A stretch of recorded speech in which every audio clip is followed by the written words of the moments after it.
So, Jonathan, you want to know where America's immigrants are coming from? Oh, you want to know? I've got them all here on my card now. Okay. The statistics are out. All right, from where? Yeah, now? 700,000 people obtained their lawful permanent residence last year in 2021. That is down from a high in 2016 when it was almost 1.2 million people. So a dramatic drop of almost 500,000 less green cards in 2021. Mm-hmm. I think we have the pandemic to thank for that, along with the pumpkin in the White House. Absolutely. I am sure now, as Biden gets into year 2, 3, and 4, and the pandemic hopefully is in the rearview mirror. Mm-hmm. Hopefully. Right. Hopefully it's in the rearview mirror. Those numbers will start to get a little higher. The most permanent residents came from, drumroll please, Mexico. 100,325 green cards to Mexican citizens.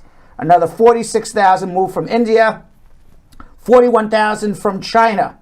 And more than 272,000 people moved from Asian countries. That was far larger than North American countries, which were just 222,000, and far bigger group of people from Asia than any other continent. Along with Mexico, other big countries immigrating to the United States in terms of populations to the United States, not necessarily big in terms of landmass. Dominican Republic, El Salvador, Cuba, and our buddies in Jamaica. I know we have a lot of viewers in Jamaica, right? Yes. And the growing number of Asian immigrants, Vietnam, the Philippines, South Korea, Afghanistan, and Pakistan all contributed also to tens of thousands of new permanent residents in the United States. South American nations were also represented. 62,000 new immigrants, green card holders from South America. And leading the charge was Brazil, Venezuela, and Colombia.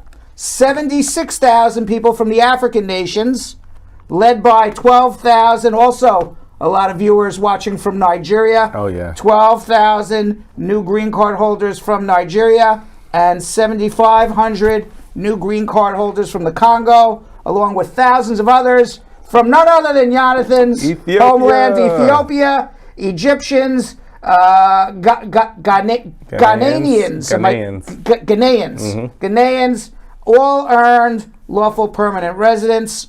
It was the lowest figure, by the way, 707,000 people. Lowest figure since 2003. That's a little bit trifling. Yeah, that is. But I like going through the roll call of everybody. It's good to know. Still good to know, right? And by the way, now that Title 42 is hopefully, and I put that in quotes, hopefully over. The Biden administration said that Title 42 is going to end officially on May 23rd. That's less than a month from now, where now it's going to go back to the old system that you can come to the border, apply for an asylum. Okay. If you pass a credible fear interview, be allowed in and wait for your hearing in the United States rather than wait in tent city on the Mexican border. They started to slowly end Title 42, although it's not coming to an official end until May 23rd. According to a source from Immigrations and Customs Enforcement, 95 families were allowed to cross through the border, apply for asylum, obtain a credible fear interview. Among those families are considered the most vulnerable, tongue-tied today.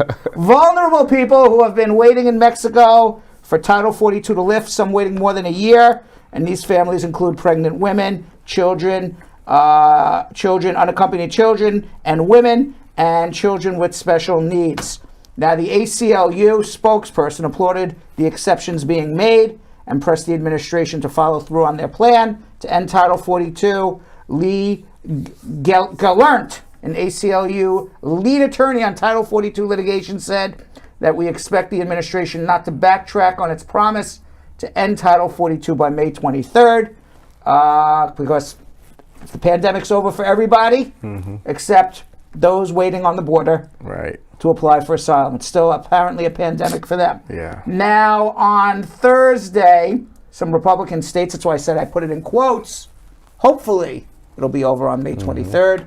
Republican states have made a lawsuit against the Biden administration to stop him from ending the Title 42 program, which prevents people from applying for asylum at the border. And the Biden administration has to respond by 1 p.m. on Friday and show a judge why they did not violate their own rulemaking procedures. We'll see what a judge does on there. Yeah. We'll see what happens. And you remember last week, we talked about Governor Abbott in Texas, and he decided that he was, as the state governor, going to enforce his own immigration laws. And after trucks and people who were crossing the border from Mexico went through Immigrations and Customs Enforcement, he decided to have state enforcement go through each truck to find undocumented immigrants being hauled in the back of the trucks.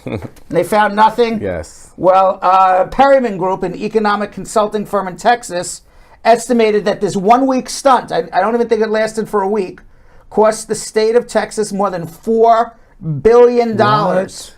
Just for that? Just for that. It cost the equivalent of 77,000 jobs across the entire economy. And it was, by the way, it wasn't even a week. My apologies. 30 hours. What? A 30-hour... I'm sorry, Abbott's stunt delayed people up to 30 hours. My apologies. I was about to say, yes. $4 billion and 30 $4 billion, but it delayed trucks more than 30 hours to cross the border. The city of Pharr in Texas is singled out as the site of one of the busiest land crossings in the country, and Abbott's stunt cost the area nearly $200 million for every single day in losses just for that particular city. The Dallas Morning News reported recently that the biggest losses were to the manufacturing sector, which took more than a 50% hit, followed by retail trade, wholesale trade, financial activities. Manufacturing and retail made up the bulk. It was a huge political stunt to get him some political capital. It cost $4 billion for his political stunt. Doesn't sound too smart to me. Now, to other than to Elon Musk, that's a lot of money. Yeah. Right? To everyone but Elon Musk, that's a lot of money. Mexican President Andres Manuel Lopez Obrador called the right-wing governor's order a despicable way to act, and he questioned even whether Abbott had any authority to engage or interfere in international agreements. And of course, Abbott responded to the president of Mexico's remarks by threatening to reinstate his policy, claiming he has the capability at any time to resume his unnecessary inspections. So one of two things are going to happen. Either Abbott is bluffing or he's going to do it again. What? All right. That'd be crazy. And if he does it again, he's going to blame Joe Biden for everything. But right now, the Perryman Group said it could take weeks for businesses to get back to normal.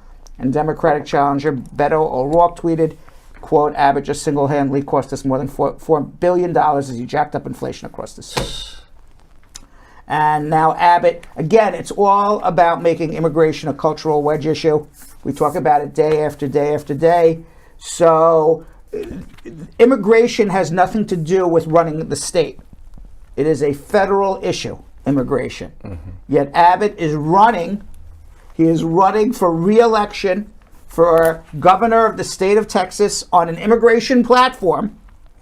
And I probably wants to use that as a springboard to run for president of the United States. Oh, what? Should Trump not run?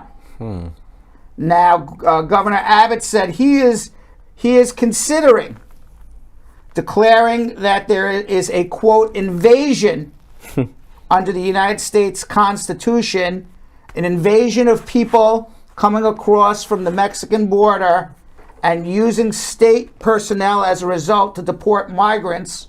He says he can do it under the Constitution. I have no idea if he could or not. I'm not a constitutional expert. But he says he can do it, and he can invoke Article 4, Section 4, Article 1, and Section 10 of the U.S. Constitution. I never heard of this before, but he claims he can do it. And it's to exercise extraordinary wartime powers and use state law enforcement to immediately turn back migrants at the border. Now, he hasn't done it yet because privately he's saying he's saying he's not sure if he can do it or not. Right. And all I can tell you is just from my own general opinion, because I'm not a constitutional scholar, but if state law enforcement starts deporting people across the border, that would be probably a crime for unlawful detention, unlawful deportation, unlawful stop, unlawful seizure, and it's being done with intention, not even being done negligently. So I would assume that would ultimately be not only a civil offense, but probably criminal offense as well. David Beer, he's an associate director of immigration studies at the Cato Institute. He's an expert on this issue. This is what he opined. An invasion isn't just an overstatement. It's a completely unserious attempt to demand extraordinary military-style measures to stop completely mundane actions like walking around a closed port of entry to file for asylum or violating international labor market regulations in order to fill a job. I kind of agree. And did you see the Supreme Court struck down the equal treatment of Puerto Rican United States citizens? Oh, no. Yeah, court held by 8-1, and it made Puerto Ricans ineligible to receive disability Social Security income. Really? So if you're a disabled Puerto Rican and you want to collect Social Security disability, you cannot do it anymore. Yikes. Yeah, and the reason, people who are born in Puerto Rico are U.S. citizens, Right. but you don't pay federal taxes in Puerto Rico. Okay, so that's so the rationale, according to the court, was that just as not as every federal tax extends to residents of Puerto Rico, so too not every federal benefit program extends to residents of Puerto Rico. So Puerto Rico's got to do one of two things. Okay, either they got to decide to become an independent country, or they got to decide to become the 51st state. Right. But being kind of in the middle leaves them, without representation, without representation in Congress. Now, if you're a Puerto Rican and you want to collect SSI disability, the solution is move to one of the 50 states. Right. You could easily get on a plane, change your residence, and now you can collect it. You're a U.S. citizen.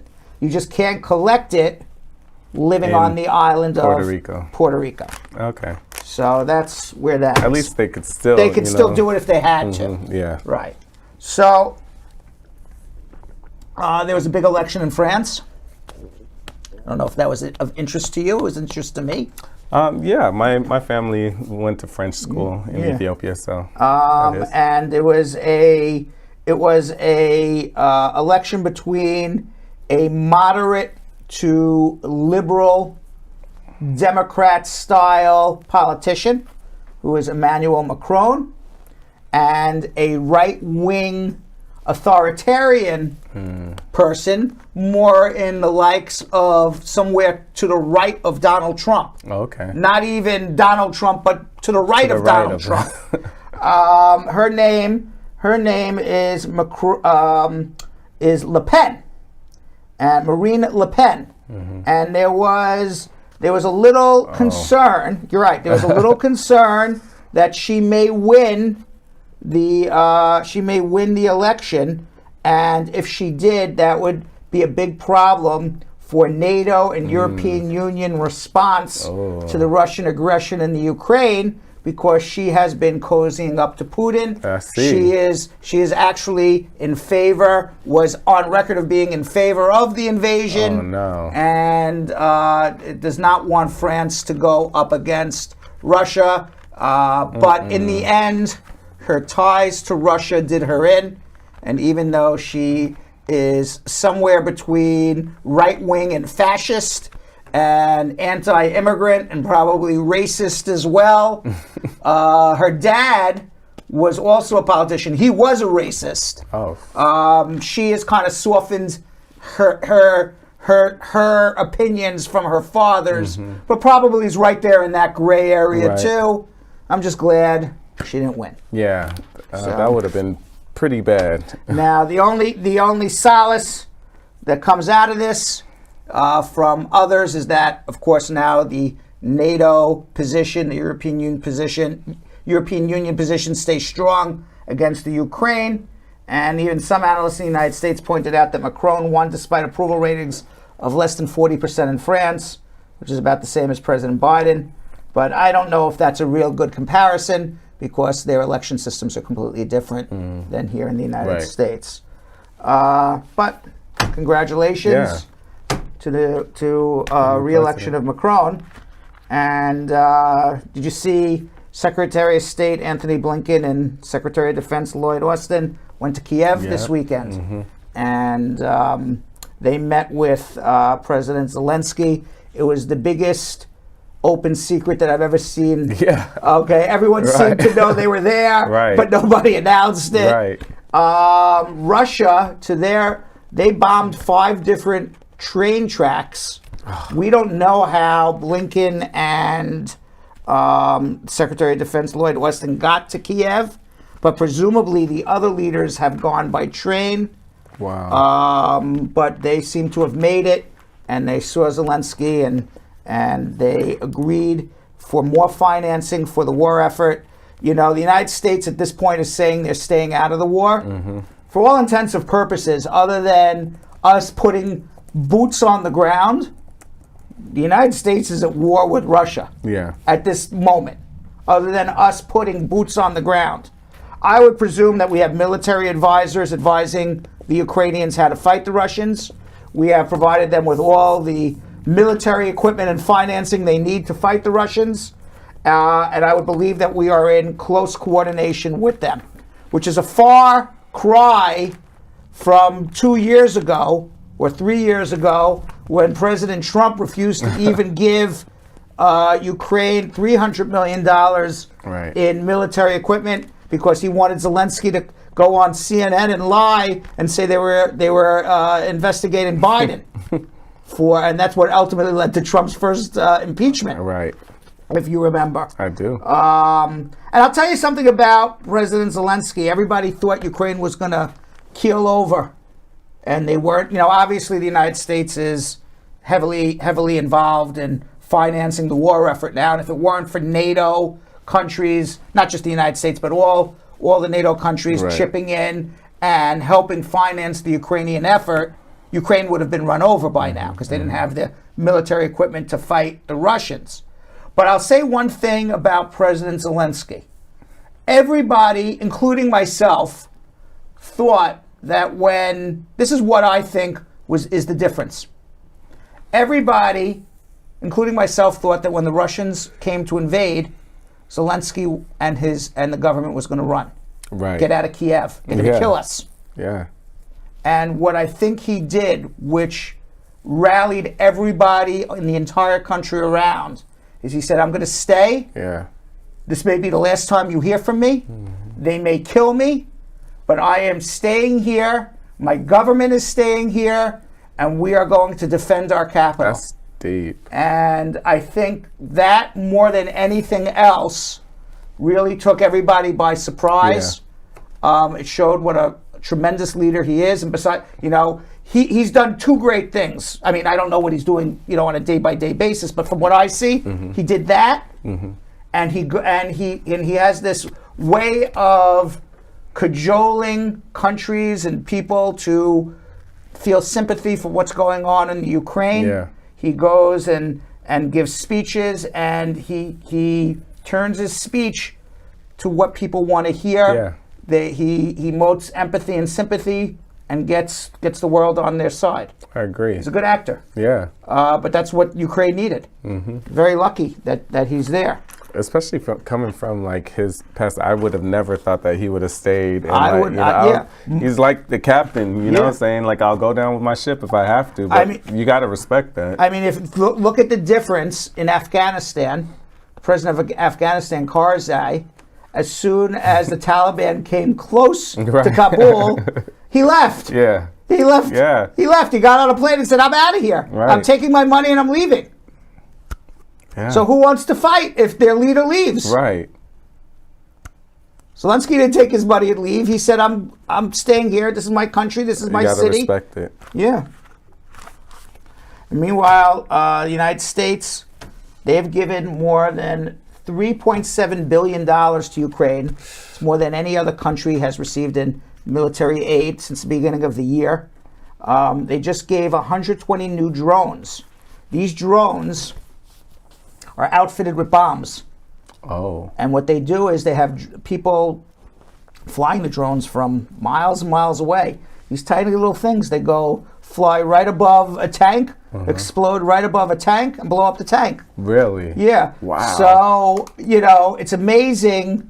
That technology has never been used before in warfare. This is all. This is all. It's like war in the future. Yeah, this is all new. That nobody has used this technology before. As a matter of fact, the Ukraine has just purchased 120 new drones. Oh man! And how is a tank going to defend against? You've flown a drone before. It's a tiny little helicopter about the size of your palm. Yeah. How is a tank going to shoot this thing down? You don't even know it's there. You don't even know it's there. It comes, flies over your head, and there's no guns on a tank that shoot up. Oh, that's true. So it comes from high up, comes right down, and blows up. So it's amazing, how the technology and warfare changes. I find it very interesting. The one thing that scares me is people learn from this. Yeah. Oh, yeah. All right. Now, who's to say that some lunatic could put a bomb on a drone and just fly it into something now? That's why I wish, there were certain things they just didn't tell us. Like, what I mean? Like, we don't have to know that or learn about I don't wish it, but I have this fear that, No, because you got people out there like that. Everybody sees this now. And I could go. That would be scary. I could go and buy a drone online. Yeah. And I'm sure, I don't know how to put a bomb on it, but I'm sure somebody can figure it out very easily. Absolutely. And terrorize an entire city. Not that I'm telling anyone to do it, but it scares me. That's the scary thing about just everything new. Yeah. So. The United States also gave the regular military, the howitzers, those huge guns, 155 millimeter howitzers that can shoot from miles and miles away. Yeah, one of those babies. Sheesh. But look how big it is compared to the person. Yeah, you don't want to be anywhere near that thing when it comes down. Yeah. 37,000 rounds of ammunition, all being sent into Ukraine. Wow. And by the way, with all of this military hardware, at least coming in, the talk now, where before how long will it be before Russia overtakes the Ukraine? The conversation, at least you hear from the military leaders of the United States and the military leaders of the Ukraine, are how long is it going to be now until Ukraine pushes Russia out of Ukraine? They feel very confident now. Well, that's good. Yeah, well, I don't know what's going to happen. I'm not a military. I'm hoping. Yeah. I think that would be awesome if they can get them out of there. And what do you think of the world's richest man buying Twitter? Scary. Yeah, $44 billion. It was the Twitter board agreed to get $54.20 for every share of Twitter. So if you own Twitter stock, you're going to get $54.20. It's a 38% premium over what it was selling for. Wow. Before Elon Musk offered to buy the company. Twitter independent board chair Brett Taylor said in a statement, the Twitter board conducted a thoughtful and comprehensive process to assess Elon's proposal with a deliberate focus on value, certainty, and financing. He has the money to pay for it. That's pretty certain.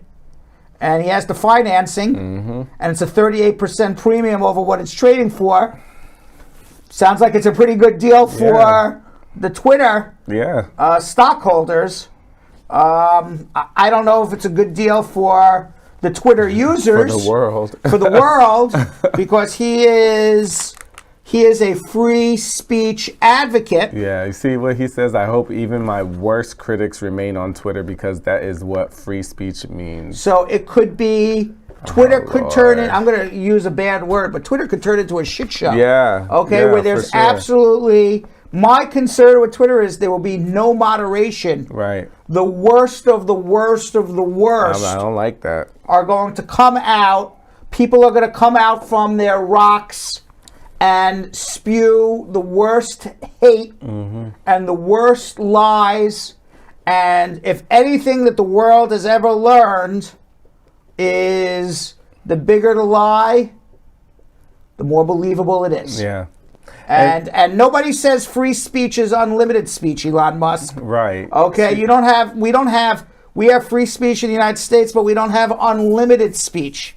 We don't have the right, the most perfect example, to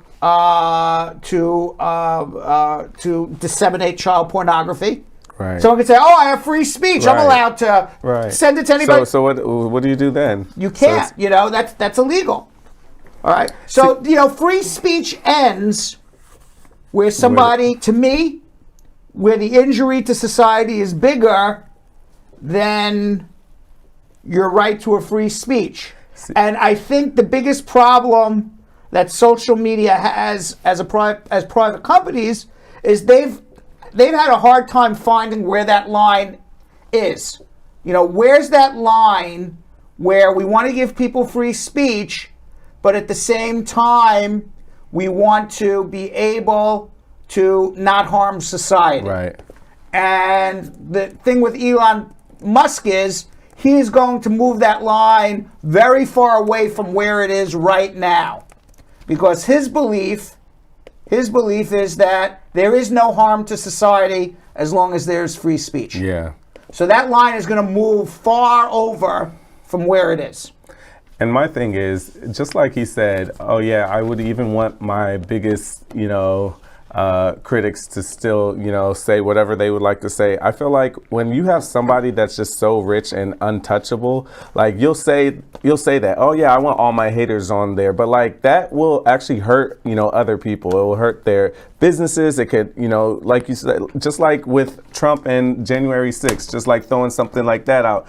But it's not going to touch Elon Musk. That's why he's like, yeah, it's all good. Everybody free speech. It's not going to mess up with. It's not going to mess his funds up. I wonder if Trump will be allowed back on Twitter. Of course he will. I wonder if Trump's going to want to go back on Twitter. Yeah, he has his own social media platform. Nobody cares about that. Of course he wants to come back. He's got to feel like a loser now that he made this whole new company, Truth, that's what it's called, Truth, to go up against Twitter. Right. And now Twitter has free speech. Nobody needs to go to Truth.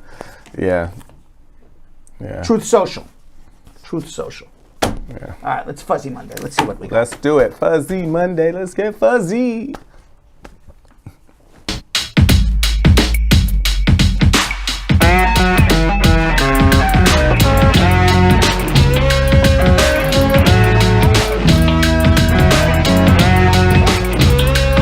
Why, Yo-Yo, why is everyone saying you don't want to look like Urkel? Because they want me to throw my glasses back on.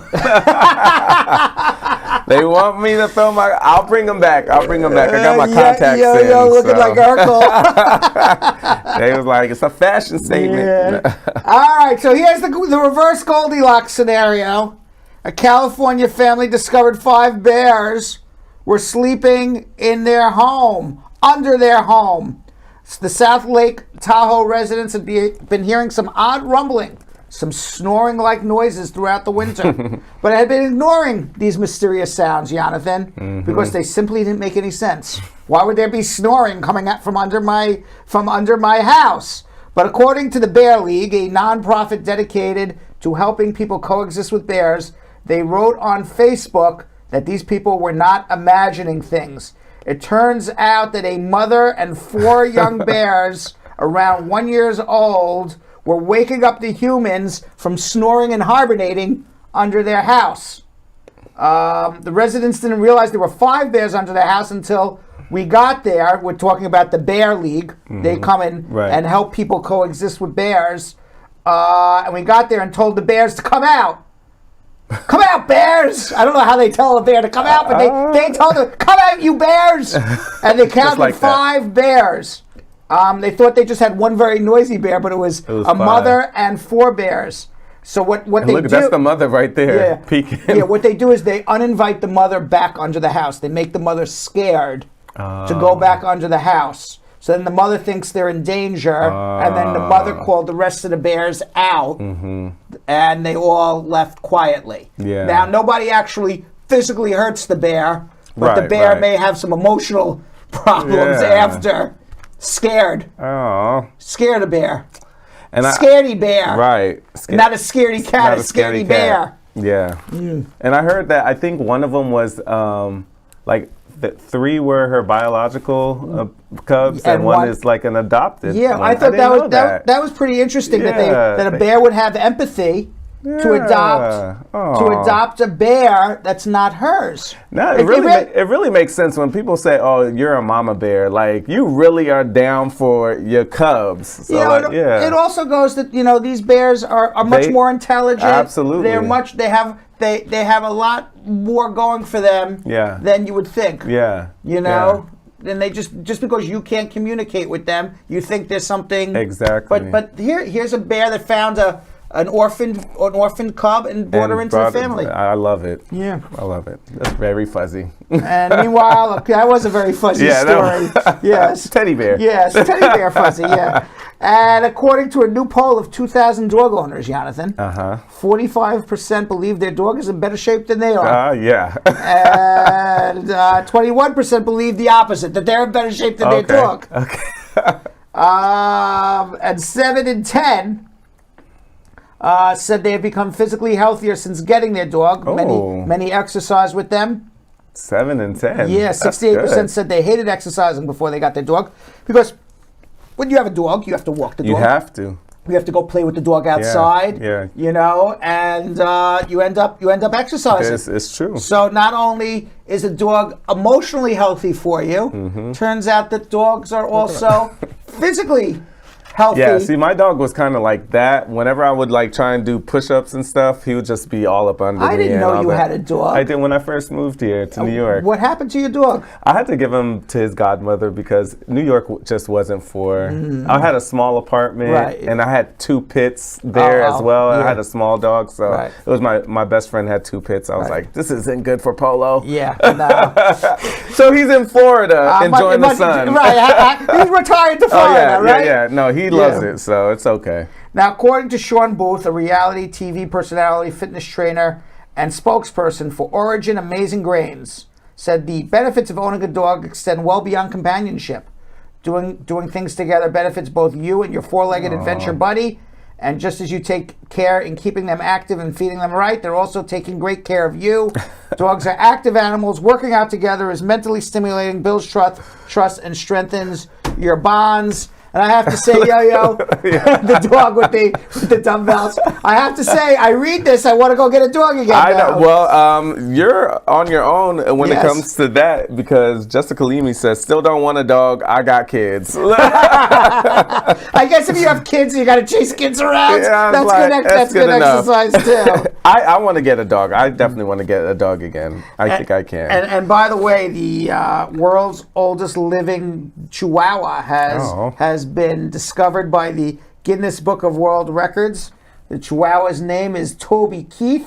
The singer. Not the singer, it's a chihuahua. Born January 9th, 2001. Is 21 years, 66 days old. That's the real TobyKeith. That is the real, right. By the way, they look alike. Right. Put a hat on that dog. Right. You got TobyKeith right there. The dog's owner, Gisela Shore, told Guinness, people can't believe how good he looks for his age. I mean, if that's a 21-year-old. He looks good for his age. That's a 21-year-old dog? Wow. Yeah. Wow, no wrinkles, 21 nothing. years old. No wrinkles, no nothing. That's a good-looking dog. Yeah. I couldn't believe. Wow, I can't believe 21 years old is the oldest Chihuahua. I know, right? That seems like that's the oldest dog. No, that's the oldest living dog. Oldest Chihuahua on record. This broke the record for oldest Chihuahua. World's oldest living dog. Is it oldest Chihuahua? Chihuahua. Okay. The oldest dog ever recorded was it's the oldest living dog alive right now. Yeah. This is the oldest living dog alive. Crazy. 21 years old? Maybe there's an older one. I would believe there could be an older one. 21 years for a dog is a long time. Yes. That is a long time. That's 20, that's 7, that's 140 years old. Yeah. In human life. That's old. It's an old 140 years. I just saw that the oldest living human just died. It was like 119. Oh, wow. Yeah. And according to Guinness, the oldest dog ever recorded was an Australian cattle dog that lived to 29 years and 5 months. Oh, woo. Yes. Whoa.